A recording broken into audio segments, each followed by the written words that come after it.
Bonjour, bienvenue dans le cours Commerce international.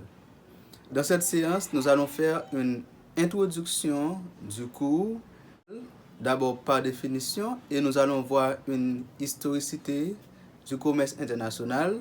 Nous allons parler aussi de la mondialisation et la place du commerce extérieur dans la production mondiale. Si vous êtes nouveau ici ou encore pour mes nouveaux étudiants, il est important d'abord d'abonner à la chaîne et activer la cloche notification, capable de dire pour nous, très simple, de manière à ce que vous capable toujours être notifié lorsque nous gagnons une nouvelle vidéo. Le commerce international, par définition, c'est l'échange des biens et services entre pays. Tout échange, biens et services qui se fait entre deux pays, on appelle ça le plus simple que possible le commerce international. Donc le commerce international, c'est une ancienne activité. Le commerce international date depuis le XVIe siècle avec le mercantilisme. Comme vous le savez déjà, le mercantilisme, c'est une doctrine ou encore une politique économique qui a prôné l'enrichissement des pays par l'accumulation des métaux précieux. Mercantilisme, c'est aptitude qui consiste à faire le commerce dans un esprit étroit. L'enrichissement d'un État au moyen des commerces extérieurs par les métaux précieux. Dans cette optique, l'État joue le rôle primordial et adoptant des politiques protectionnistes. De nos jours, ces pratiques ont connu un essor avec la mondialisation. Le mercantilisme a pris naissance entre le XVIe siècle pour arriver au XVIIIe siècle. L'objectif mercantiliste là, c'est faire en sorte que grands pays, les pays colonisateurs, faire en sorte que yo enrichi tête yo avec principalement les métaux précieux. On trouve au centre de cette activité un État fort, un État qui prône le protectionnisme. Mais avec la mondialisation, l'activité ça vient prendre l'autre essor. La mondialisation, c'est l'accélération mondiale des échanges des biens et services grâce à la levée progressive des entraves du commerce international dans le cadre du GATT et de l'OMC. Quand on parle du GATT comme premier accord sur le commerce international qui prend naissance après la Seconde Guerre mondiale, précisément dans les années 1947. 30 ans après la Seconde Guerre mondiale, généralement on parle de 30 glorieuses. La spécialisation est plus accentuée que jamais avec le progrès dans le domaine de l'informatique, des communications et autres. 30 ans après la Seconde Guerre mondiale, communément appelée les 30 glorieuses, alors le monde vient connaître un développement par les moyens de l'informatique, de la communication, de transport et autres au niveau du commerce international. Donc de nos jours, on parle du commerce international avec la mondialisation. Il faut que nous précisions ça pour nous tous en éliminant les barrières douanières. Avec la mondialisation, pas gagner principalement ça capable le protectionnisme qui nous était avant à l'époque du mercantilisme, nous plus que l'élimination des barrières douanières. Donc en général, en gros, lorsqu'on parle de la mondialisation, on voit l'accélération, c'est-à-dire on peut dire l'échange beaucoup plus accéléré du point de vue mondial des biens et services en éliminant principalement les barrières douanières. Cette amélioration s'est faite de façon graduelle. Il y a une centaine d'années écoulées entre la venue du chemin de fer et celle de l'aviation, en passant par la marine moderne et celle des transports routiers. Avec l'idée de la mondialisation, on constate une accélération du point de vue mondial pour ça qui a rapport avec la production, ça qui a rapport avec la population, l'échange des biens et services que nous pas jamais connaît auparavant. Maintenant, dans cette partie, nous allons voir la place du commerce extérieur dans la production. qui ça, le commerce international représenté dans la production d'un pays quelconque. Alors, il faut que nous précisions pour nous, le commerce international, c'est un élément important parce qu'il favorise la spécialisation du travail. Le commerce international entre pays favorise ce qu'on appelle la croissance économique. Le commerce international entre pays favorise ce qu'on appelle l'augmentation du niveau de vie de la population. Le commerce international favorise aussi la circulation des produits, l'accès à des produits de différentes qualités au niveau du marché national. C'est-à-dire avec le commerce international, quel que soit le pays, capable de gagner accès avec autant de biens et services que possible, sans pour autant ne pas obligé de produire bien ça sur le plan national. Donc, c'est-à-dire avec les accords sur le commerce international, qui nous prenons à travers les fondements théoriques du commerce international, nous prenons que les faciliter accès aux différents biens et services qui gagnent en dans l'économie, malgré pays a généralement pas spécialisé dans la production ça quelconque. Pour comprendre la place du commerce extérieur au niveau de la production, il est important de voir ensemble le coefficient d'exportation. On constate que certains pays sont très ouverts sur le commerce extérieur, alors que d'autres plus autosuffisants, c'est-à-dire dépendent moins des produits extérieurs. Ce degré d'ouverture peut évaluer grâce à un coefficient que l'on appelle le coefficient d'exportation. Le coefficient d'exportation mesure l'importance de l'exportation dans la production nationale. Le coefficient d'ouverture est la moyenne entre le coefficient d'exportation et le coefficient d'importation. Le coefficient d'exportation, c'est le rapport entre la quantité de l'exportation, le niveau d'exportation d'un pays sur la production nationale de ce pays-là pendant une période déterminée. De même que pour déterminer encore, pour calculer le coefficient d'importation, on fait le rapport entre le niveau d'importation du pays par rapport à la production nationale. C'est à partir de ce coefficient d'ouverture-là qu'on est capable d'avoir une idée dans quel degré pays ça ouvert vers le commerce international.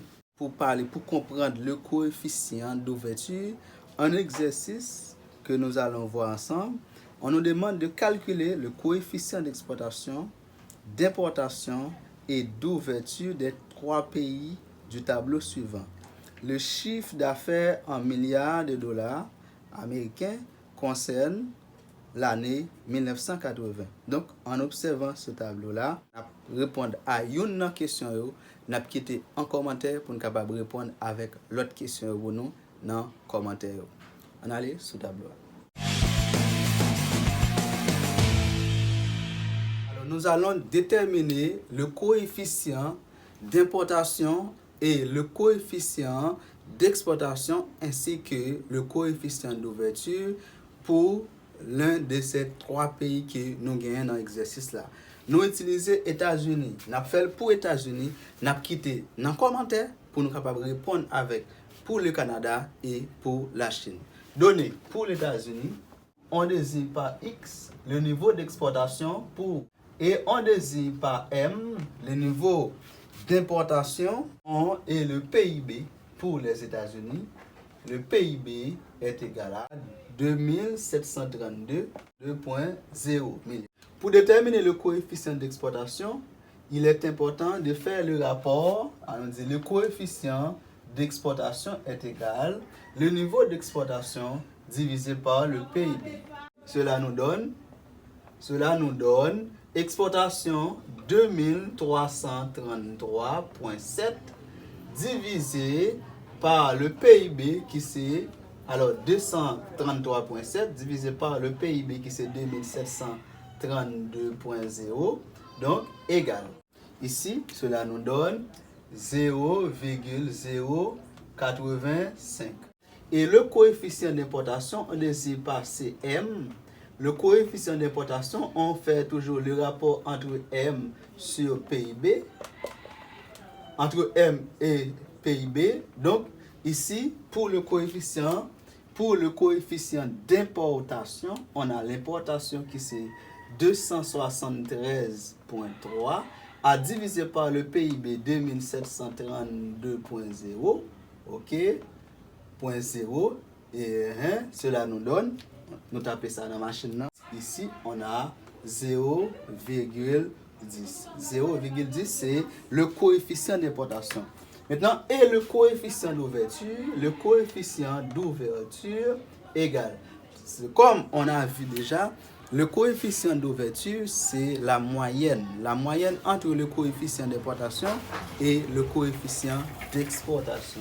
La moyenne, comment nous calculer la moyenne? Non? Donc, on dit pour déterminer le coefficient d'ouverture, on dit que c'est 0, le coefficient d'exportation qui est 0,085 plus 0,10, le tout à diviser par 2. Ça, c'est une moyenne arithmétique. Donc, 0,0925.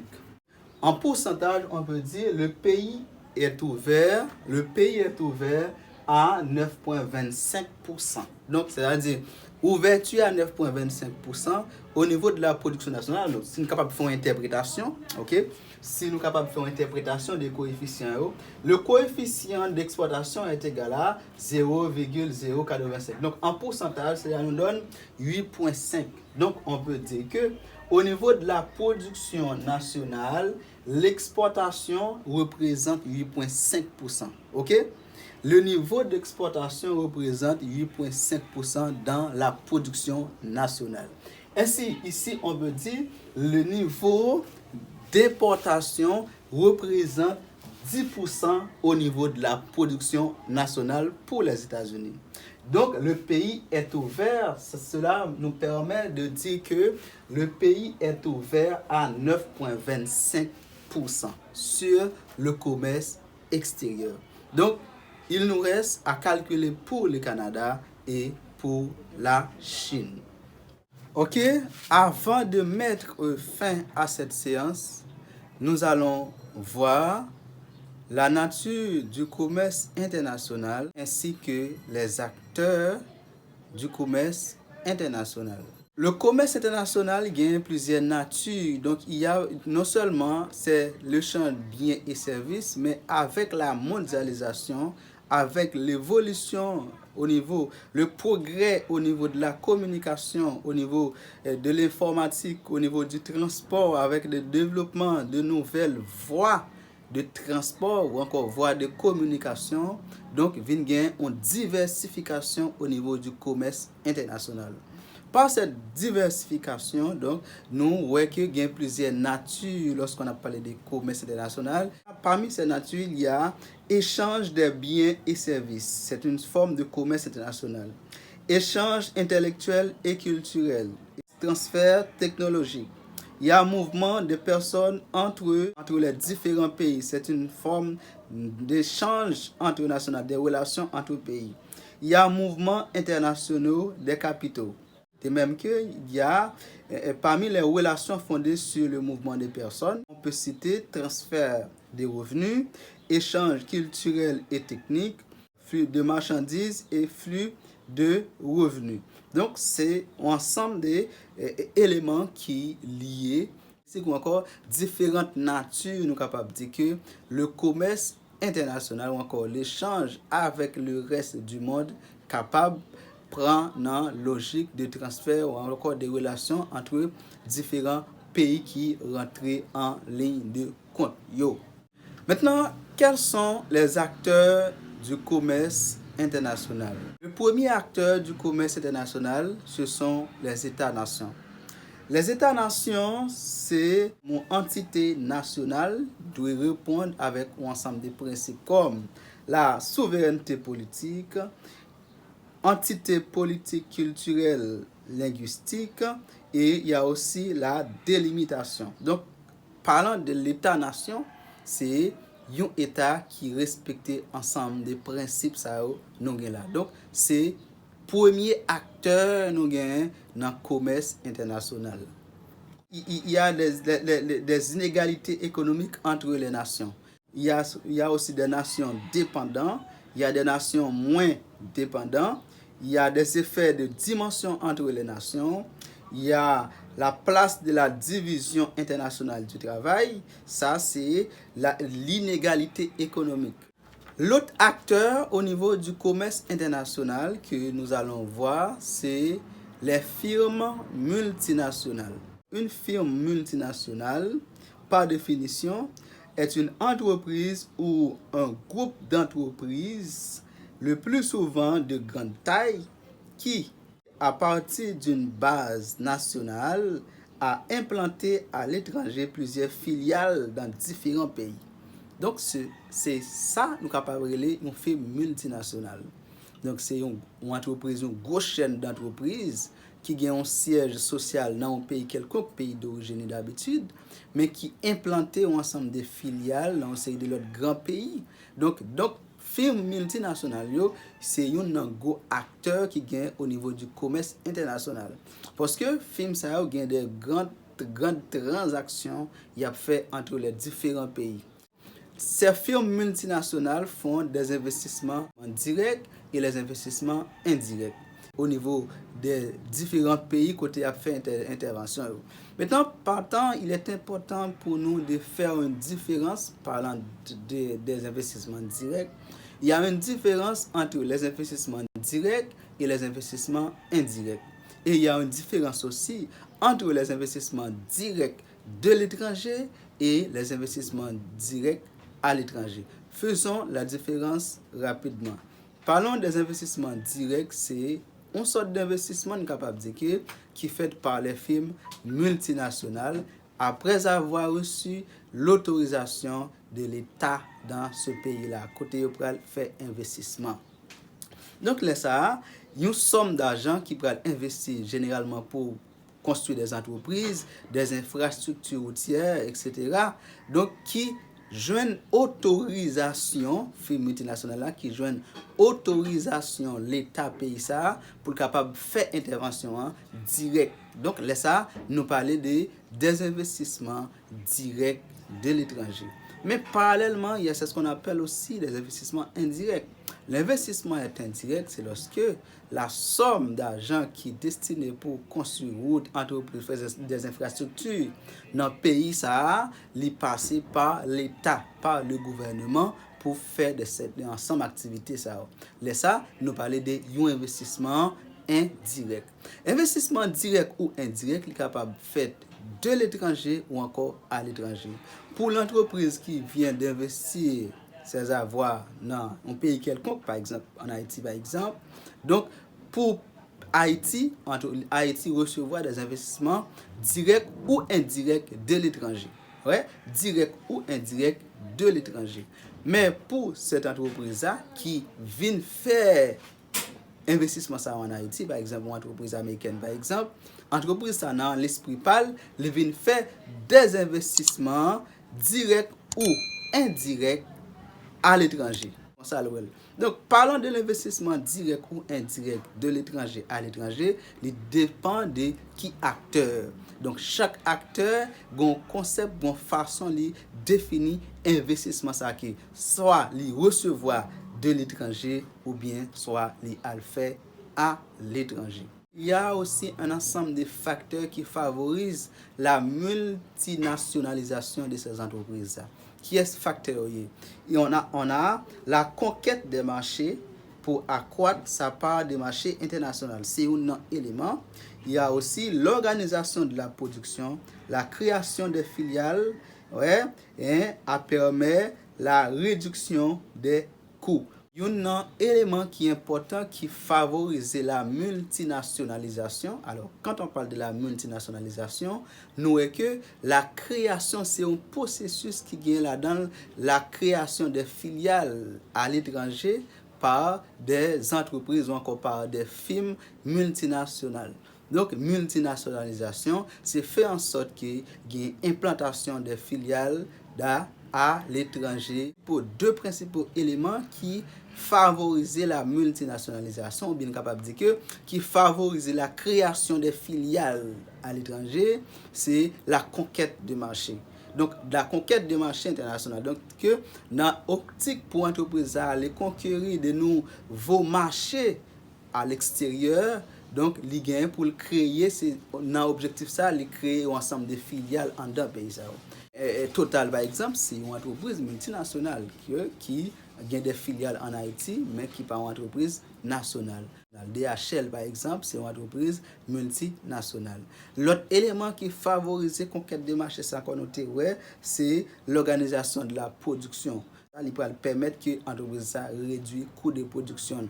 Parce que dans la recherche de créer filiale, il y a possibilité pour joindre les matières premières à bon marché dans différents pays. Donc ça va permettre que les jeunes main-d'œuvre à bon marché tout, la bien possibilité pour capable réduire le coût de production. Donc à chaque fois le marché a élargi, il y a autant de facteurs de production, il est probable pour l'entreprise ça réduire le coût de production. J'espère que ça a été bien pour tout le monde. Merci, à la prochaine.